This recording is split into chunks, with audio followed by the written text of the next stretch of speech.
Many of our customers are new to time-lapse microscopy and have only imaged their cells at limited time points during their live cell experiments. Often the first time they perform a time-lapse experiment, they learn that the repeated acquisition changes the results due to photo effects. These effects can include phototoxicity, media degradation, and other subtle light-induced phenomena. We have seen cell-dye combinations that seem immune from photo effects, but most likely your cells will suffer enough to affect your data quality if you don't pay attention to the experimental conditions.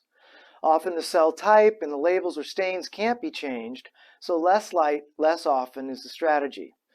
But this can also come at the expense of data quality in other ways. There are a few ways to minimize light exposure in your time-lapse experiment. First, images can be acquired with high excitation and low gain for the best signal to noise, but at the cost of photo effects. Alternatively, an image can be acquired with low excitation and high gain.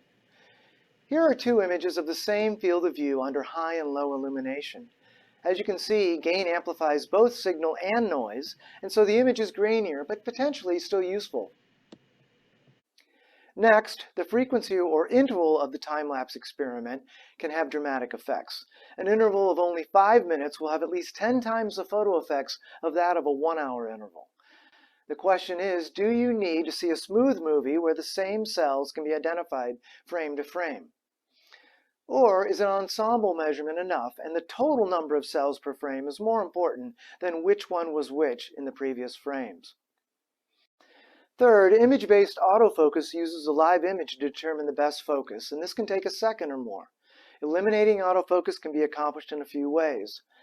One can reduce the magnification of the objective, which increases the depth of field, making the focus position less sensitive.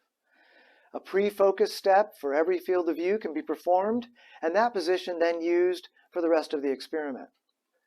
Finally, when performing multi-channel acquisitions, one of the channels will generally be considered less damaging, perhaps the red channel, the transmitted channel, or the channel with the brightest label. This channel should be used as the sole autofocus channel if possible. I hope this was helpful, and thank you for watching.